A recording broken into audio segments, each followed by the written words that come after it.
एक गांव में एक लड़के के पापा का देहांत हो जाता है और वो अपने पापा का अंतिम संस्कार कर रहा होता है। सारे लोग उदास होते हैं और वो लड़का भी बहुत रो रहा होता है। उसको अपने पापा का बहुत याद आ रहा होता है।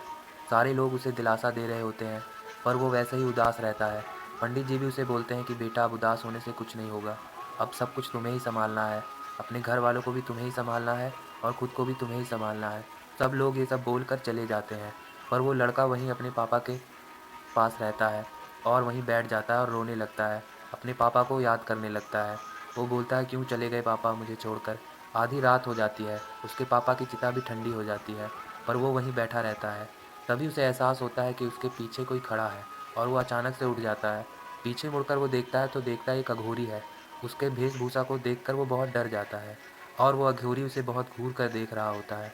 फिर वो अघोरी उसके पास आने लगता है और वो उससे बोलता है कि तुम चिंता मत करो, मैं तुम्हारे पापा को वापस ले आऊँगा।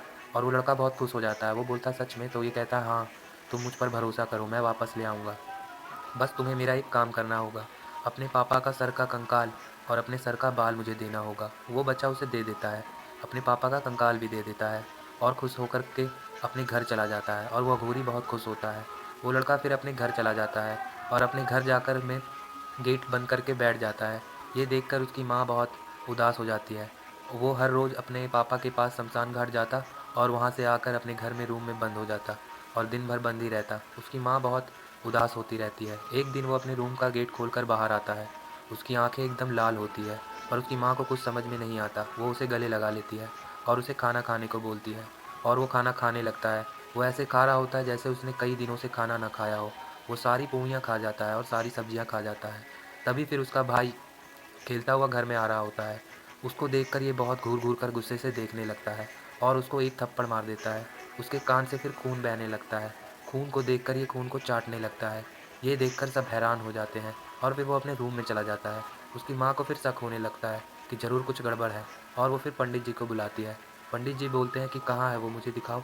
शमशान घाट में आधी रात रात तक बैठे रहने से यही सब होता है। ज़रूर कोई शैतानी आत्मा उसके अंदर घुस गई होगी। मुझे उसके पास ले चलो। तब उसकी माँ उसे उसके पास ले जाती है।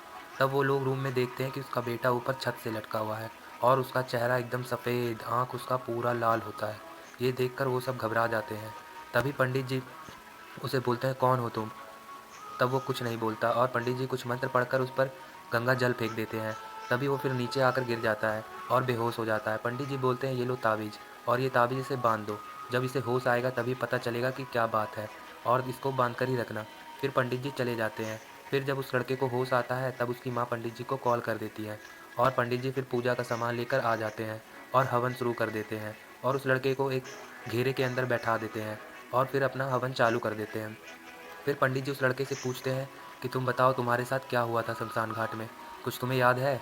तब वो लड़का बोलता है, नहीं, मुझे कुछ नहीं याद।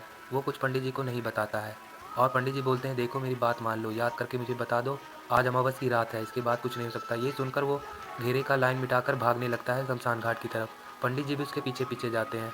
वहाँ बाबा भी उसका इंतजार कर रहा होता है और फिर वो जाकर वहाँ बैठ जाता है। वो बाबा बोलता है, मुझे पता था कि तुम ज़रूर आओगे, और फिर अपना मंत्र पढ़ना शुरू कर देता है। तभी वहाँ पंडित जी आ जाते हैं और पंडित जी उस अघोरी बाबा को बोलते हैं कि ये क्या कर रहे हो तुम? ये अपना काला जादू बंद करो। तो वो कहता है, कौन रोकेगा मुझे? तुम रोकोगे मुझे? तुम्हारे अंदर इतनी शक्तियाँ नहीं है कि तुम मुझे रोक सको। चले जाओ यहाँ से। तब पंडित जी बोलते हैं, रुको मैं तुम्हें बताता हूँ, और वो उस लड़के के सर पे हाथ रखते हैं और कुछ मंत्र पढ़ने लगते हैं। तभी वो लड़का होश में आ जाता है और फिर पंडित जी उन लोगों को एक घेरे के अंदर जाने के लिए बोलते हैं और गंगा जल से वहाँ घेरा बना देते हैं। ये देखकर वो बाबा बहुत गुस्सा होने लगता है। वो बोलता है, तुम मेरे प्लान पर ऐसे ही पानी नहीं फेर सकते, और फिर वो राख से एक शैतान बनाता है और उन लोगों की तरफ भेजने लगता है। वो शैतान बहुत डरावना था। वो लोग उस लड़के के पास जा रहे होते हैं। तभी बाबा बोलता है, अब बचा कर दिखाओ, इससे कोई नहीं लड़ सकता। तभी पंडित जी बोलते हैं, मैं इससे लड़ सकता हूँ, और फिर वो कुछ मंत्र पढ़ते हैं और उस शैतान पर गंगा जल फेंकते हैं। गंगा जल जहाँ जहाँ पड़ा होता है वहाँ वहाँ शैतान पर छेद हो जाता है। तभी पंडित जी और मंत्र पढ़ते हैं और पूरा गंगा जल उस शैतान पर डाल देते हैं और वो शैतान वहीं भस्म हो जाता है। ये देखकर उस अघोरी को बहुत गुस्सा आने लगता है। वो बोलता है, मैं वापस ज़रूर आऊँगा तुमसे बदला लेने के लिए, तुमने मेरे प्लान पर पानी फेरा है।